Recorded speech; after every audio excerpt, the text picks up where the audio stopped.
Welcome. Thank you for joining us for this live Sunday service of the Unitarian Universalist Fellowship of Northfield. My name is Bob Spear, and my pronouns are he, him. My wife Carol and I have been members for just about 4 years. UUFN is an inclusive community that nurtures spiritual and intellectual growth and fosters ethical and social responsibility. We extend a warm welcome to everyone here today. If you are a visitor, we are glad that you are with us, and we invite you to stay after the service to get acquainted. We welcome your questions and look forward to hearing about you. We are mindful that we gather today with different needs. Whatever brings you here, you are welcome to come as you are and take what feeds you. Please know that technical difficulties may arise, yet we offer our best efforts, not with the goal of perfection, but to allow us to connect with one another while keeping our community safe. Welcome to the Sunday service of the Unitarian Universalist Fellowship of Northfield.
Our opening words are "Community Means Strength" by Starhawk.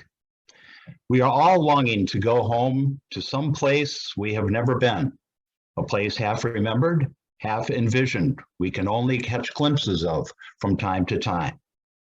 Somewhere there are people, or a community, somewhere there are people with whom we can speak with passion without having the words catch in our throats. Somewhere, a circle of hands will open to receive us. Eyes will light up as we enter. Voices will celebrate with us whenever we come into our own power. Community means strength. It means strength that joins with our strength to do the work that needs to be done. Arms to hold us when we falter, a circle of healing, a circle of friends. Someplace where we can be free. Please join me in speaking the words on your screen as we light the chalice, the symbol of our Unitarian Universalist faith. Let us open our eyes to see what is beautiful. Let us open our minds to learn what is true. Let us open our hearts to love one another. Please remain muted while we join in the singing of the hymn, "Comfort Me."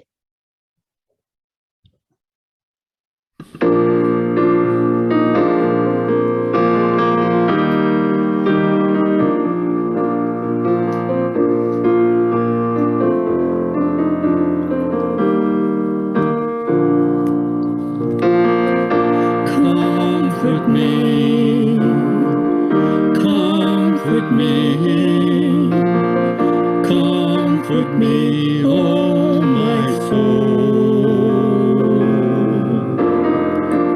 Comfort me, comfort me, comfort me, oh my soul. Sing with me, sing with me, sing with me, oh my soul. Sing with me, sing with me, sing with me, oh my soul. Speak for me, speak for me, speak for me, oh my soul. Speak for me, speak for me, speak for me, oh my soul. Dance with me, dance with me, dance with me, oh my soul. Dance with me, dance with me, dance with me, oh my soul. Comfort me, comfort me, comfort me, oh my soul. Comfort me, comfort me, comfort me, oh my soul.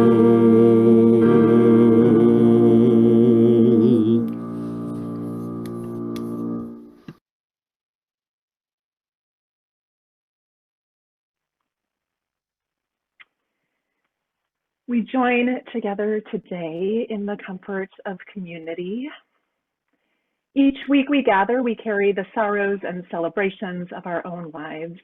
If you have a joy or a sorrow you would like to share with the group, you can type it into the chat box and I will read it aloud for those listening. I will begin by lighting a candle in honor of all of the simple joys that are sustaining us. I will light another candle in honor of the personal and shared sorrows and hardships we might be carrying.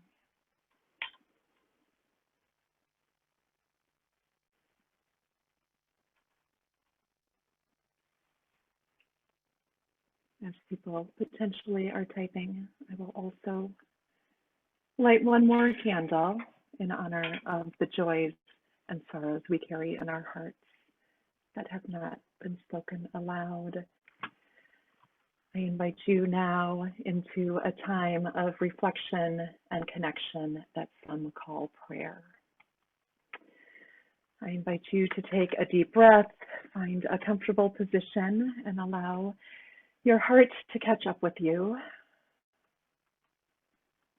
Let us join in the silence that makes us one.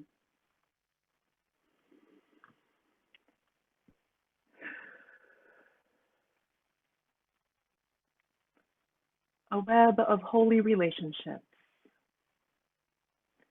Spirit of life, who draws us together in a web of holy relationships, make your presence known with us, in us, and among us. Remind us that we are not alone in history. Ignite us with the courage of the living tradition. Remind us that we are not alone in entering the future. Anchor us with patience and perseverance. Remind us that we are not alone in our times of grief and pain. Comfort us with your spirit, manifest in human hands and voices. Remind us that we are not alone in joy and wonder. Inspire us to honor and extend the beauty we find in this world.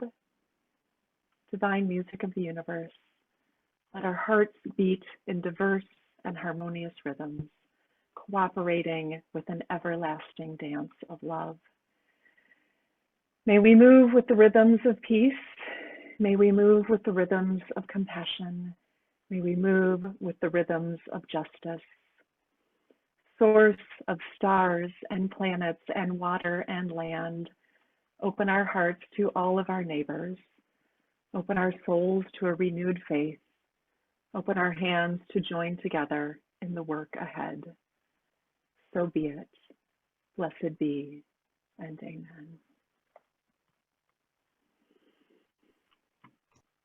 And next, Bob has our reading and story for the day.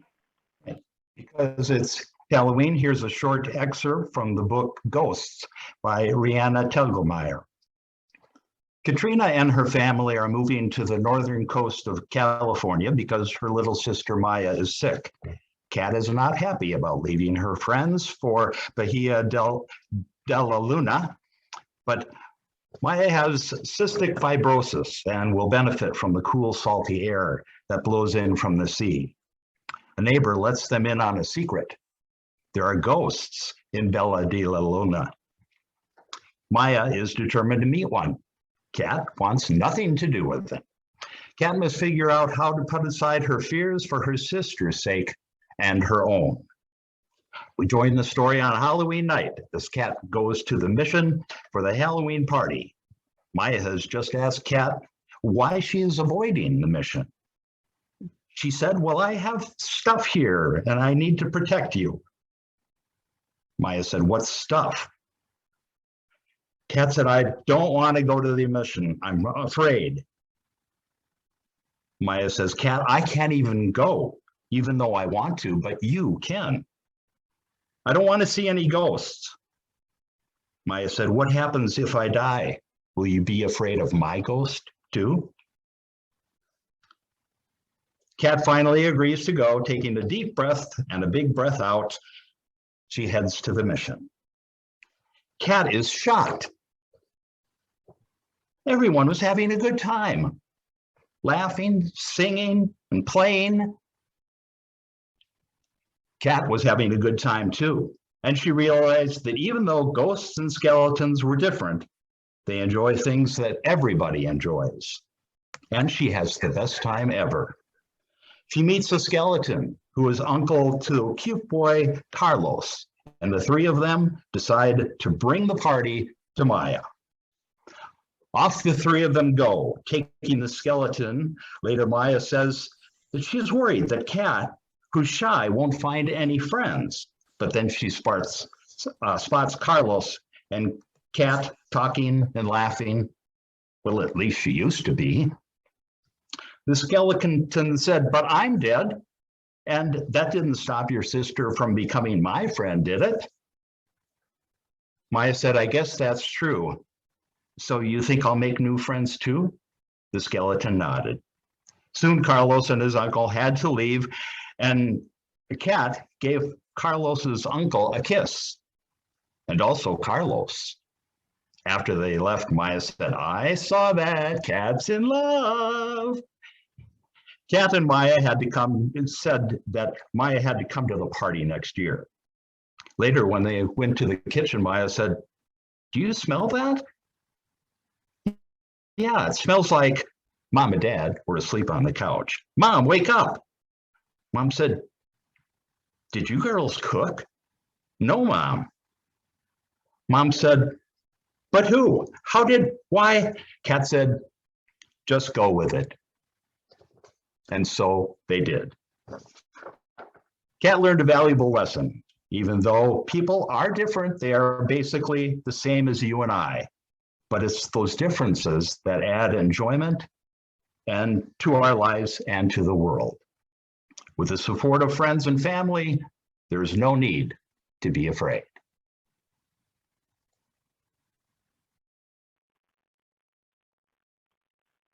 Thank you, Bob. I love that a ghost story, are a part of our service today. Thank you for that story about ghosts and friendship and fear of the unknown and the courage that love inspires. It is said that at this time of year in many cultures and traditions, that the veil between life and death becomes thin, its edges frayed, allowing us passage into the mists of memory and mystery. The very trees themselves during fall in Minnesota illustrate this truth. Their leaves are living and dying simultaneously, becoming radiant before letting go. We are no longer surrounded by the bounty of summer, and not quite in the darkness of winter, but rather between worlds.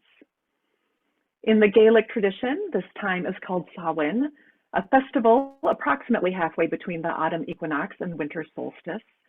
Samhain is a liminal time where the boundary between this world and the other world thins, allowing spirits to come into this world and commune with the living. All Saints and All Souls Day in the Catholic tradition are days of prayer and remembrance for those who have gone before, a time to intentionally call to mind the names and lives of those who have died and send them care beyond the grave. For many people of Mexican heritage, Dia de los Muertos, the Day of the Dead, also commemorates the dead, but in a much less solemn way. This is, of course, the setting for the story Ghost that Bob just told.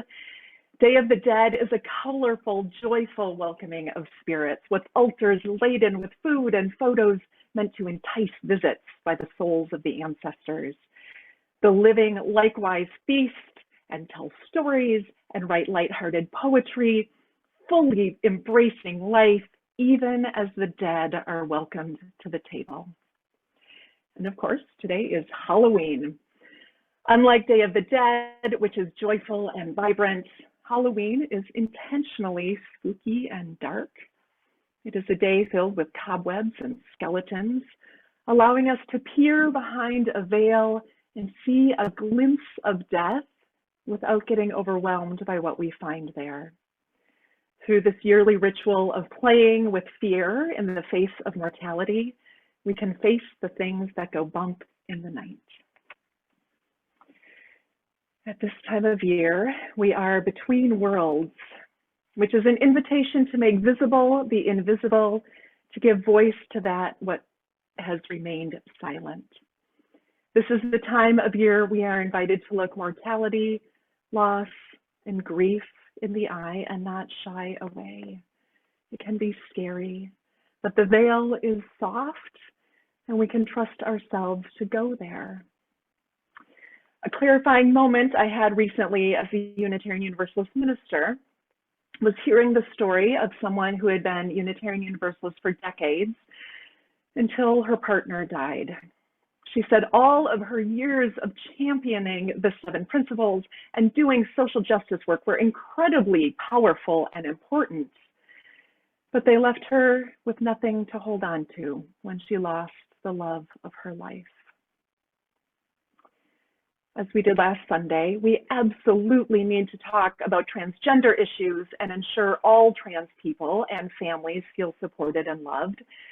We must talk about white supremacy culture and climate change and voting rights. We must also talk about grief, because grief is a part of all of those things as well. I can't talk about climate change without feeling grief about the beauty of the earth that is being destroyed. I can't talk about race without recognizing the trauma inflicted on Black and brown bodies and the ways structures of oppression mean I have lost part of my humanity as well.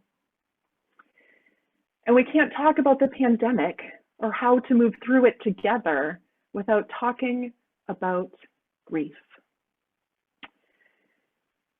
The amount of loss due to this pandemic is staggering.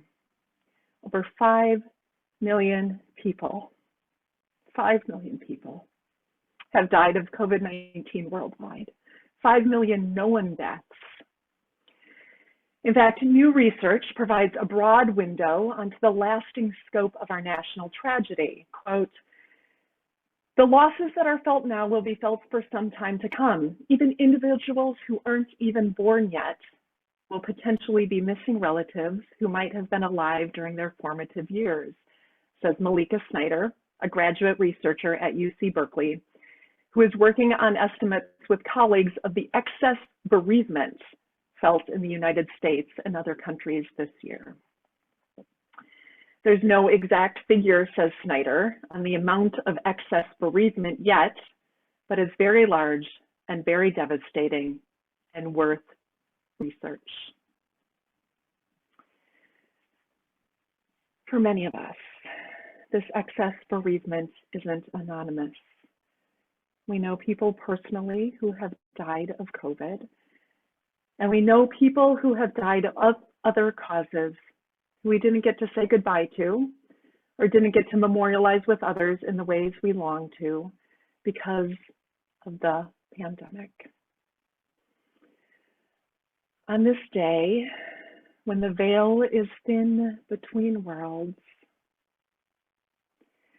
if you want to honor someone you love who has died, I invite you now to do one of three things. If you want to speak their name out loud for all to hear, you may unmute in a moment and share it. If you want us to silently witness their name, you may type it into chat. Or if you want to speak their name only in the silent sanctuary of your heart, you may do so. As a gathered community, we will simply witness these names, this loss, this love. And we'll start with the name Clayton Smalley, my former father-in-law, who died of COVID on August 22nd, 2020.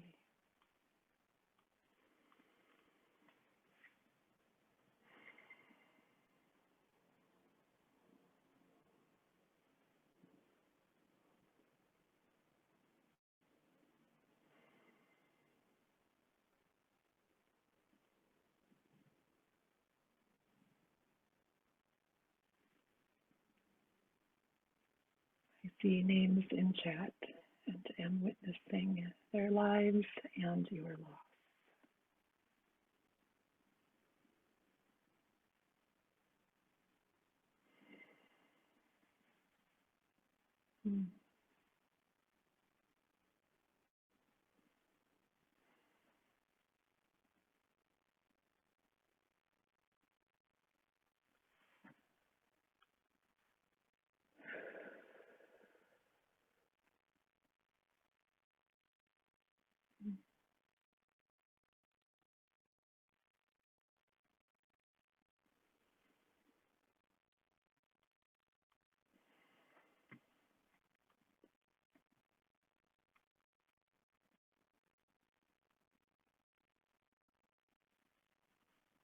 The veil is thin today. We feel the presence of these beloveds.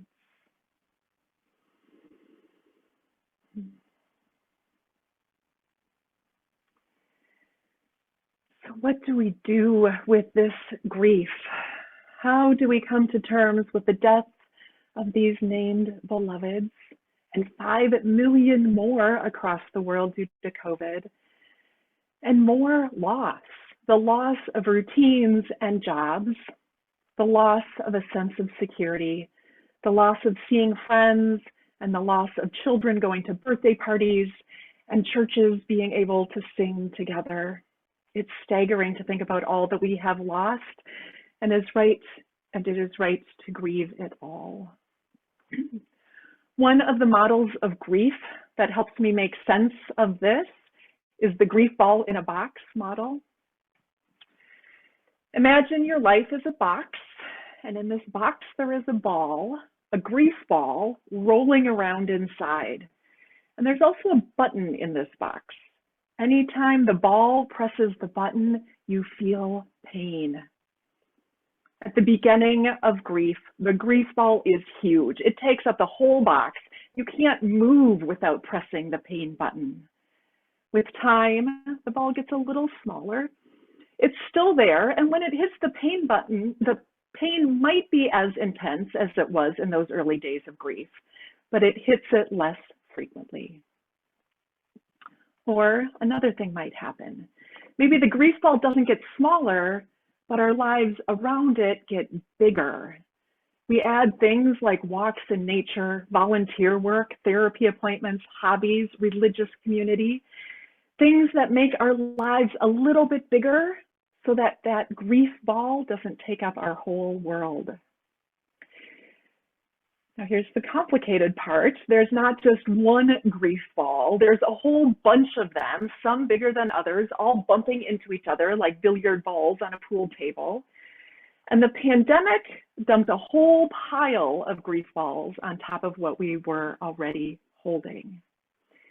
we are individually and collectively carrying around excess bereavement. This means sometimes a tiny little grief ball might press that pain button. Maybe we drop a glass of water and it breaks, and instead of being slightly annoyed and cleaning it up, we burst into tears.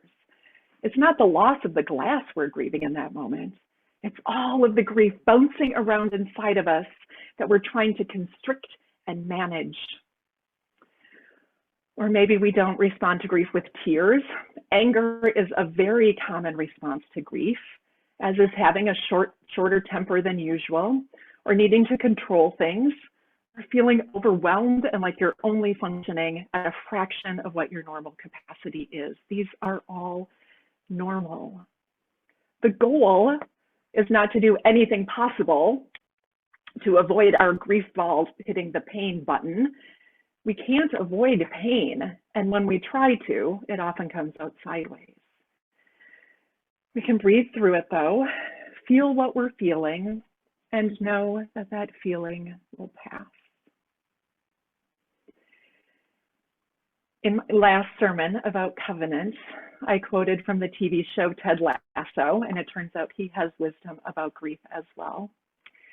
Ted Lasso is an American college football coach who moved to London to coach a British football, i.e. soccer team. In one scene, after being devastated by losing an important match and feeling the shock of messy, painful relationship issues for many of the teammates, the team is gathered with their heads hung low in the locker room. Ted walks in and tells his team this: "Please do me this favor, will you? Lift your heads up and look around this locker room. Look at everybody else in here.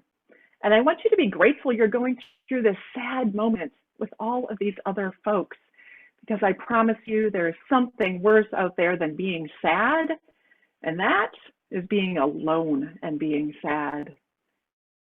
Ain't no one in this room alone. Ain't no one in this fellowship alone. We give each other courage to look behind the veil." In the words of the poet Ellen Bass, the thing is to love life, to love it even when you have no stomach for it, and everything you've held dear crumbles like burnt paper in your hands, your throat filled with the silt of it. When grief sits with you, its tropical heat thickening the air, heavy as water, more fit for gills than lungs.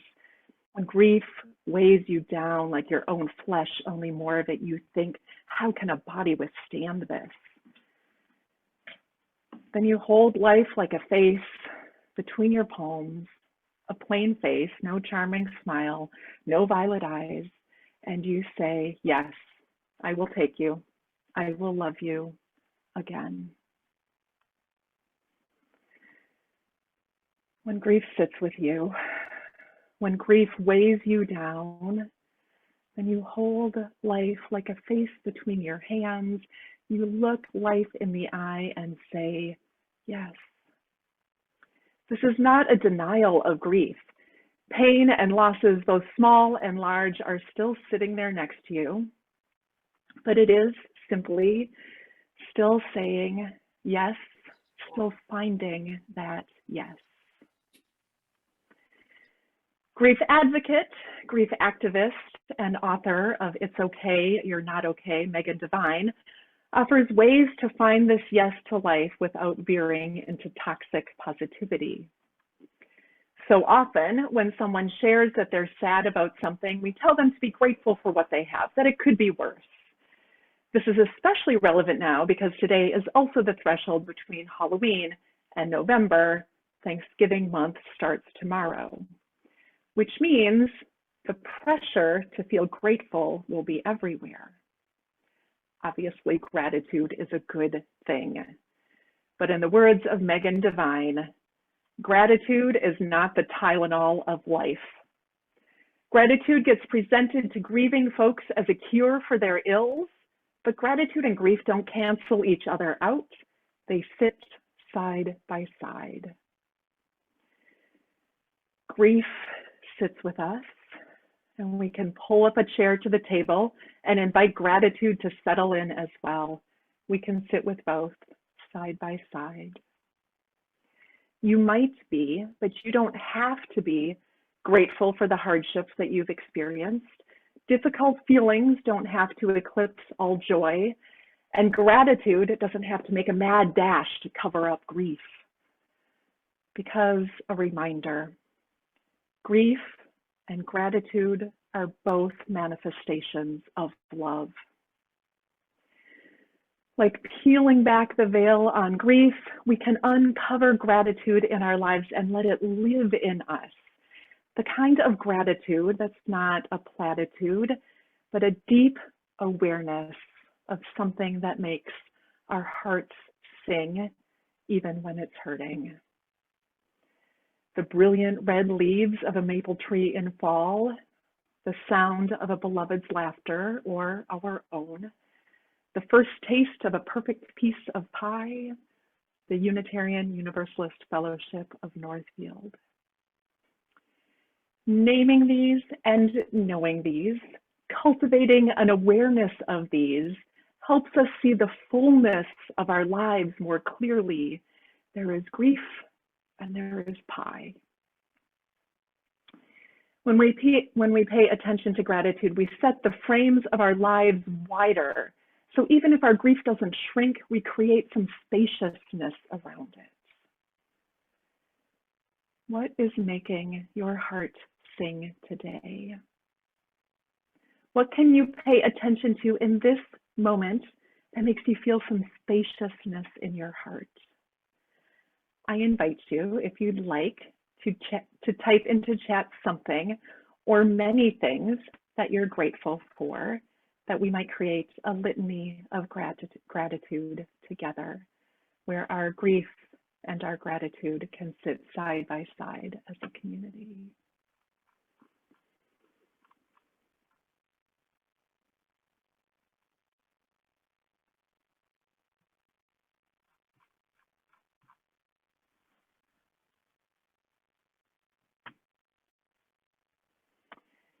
Friendships, my pet. I did see some earlier as well in Joyce and Sara's. The constancy of nature. Our granddaughter's new loving relationship, a pretty day, a listening partner. Grandchildren, see my mother and father in my sons and daughters.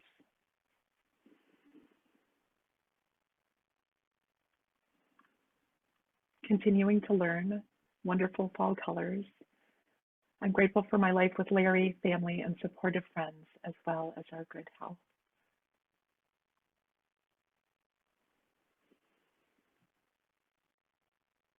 Water and its way. Brilliant fall colors, family, friends.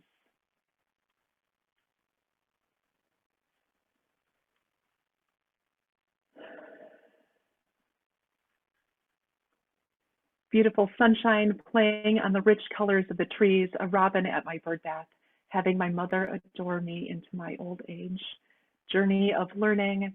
I'm grateful for my 5 children and 2 adorable granddaughters, this community, our fellowship, the warm pool at 50 North, Anna Hamilton, and lots of other wonderful friends here. Grateful for my health and meaningful activities, a beautiful fall. All of this and more, our hearts sing with gratitude. This is the time of year when the earth itself reminds us we are between worlds, between summer and winter, between growth and rest, between life and death. More, the earth tells us we can trust these cycles. This is a time when we are between worlds at UUFN as well. Zoom worship today, the hope of multi-platform worship soon. We don't know what's next. Today, however, we pause in this liminal space and name the truth of this moment. There is grief, there is gratitude.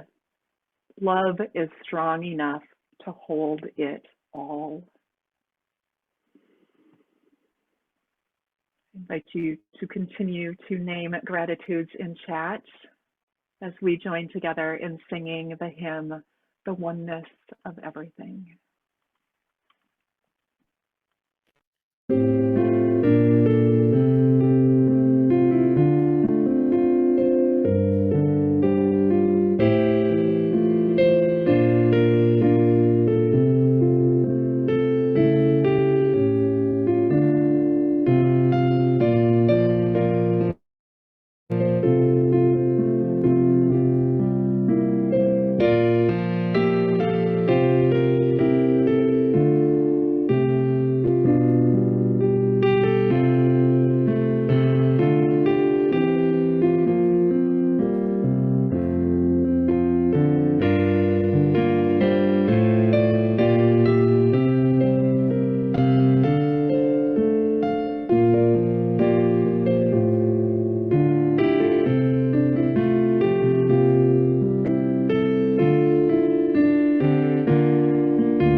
Of the oneness of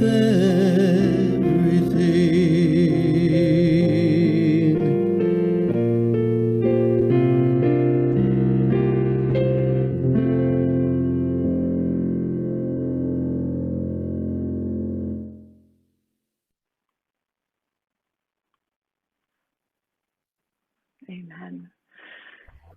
We turn our attention now to the wider world as we take our offertory.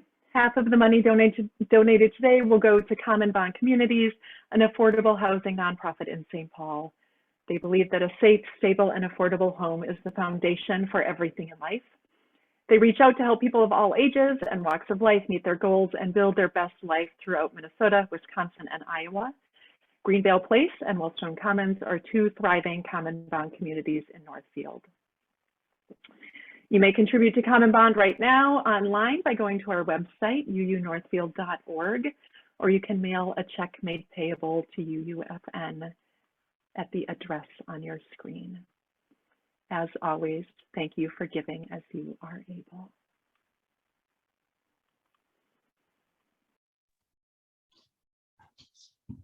The closing words are from The Dream by Graham Edge and Janice Ian.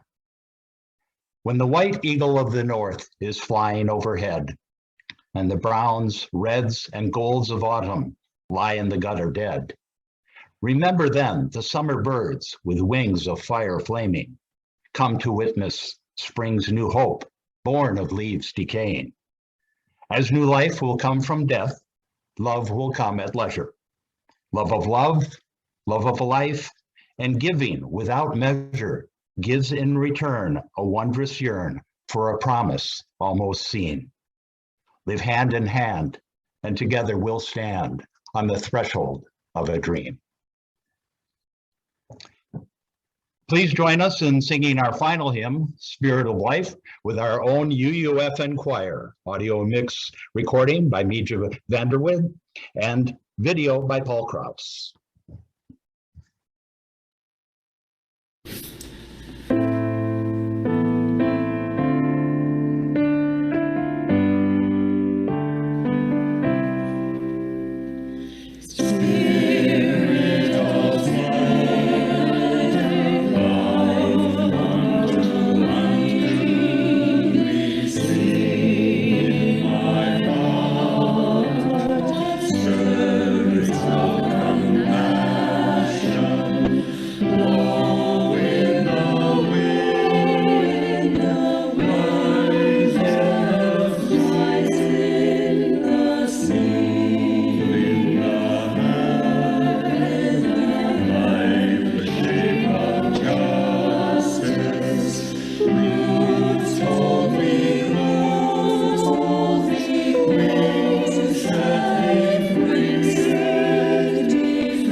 Please join me as we extinguish our chalice here and in your homes. You will see the words on your screen.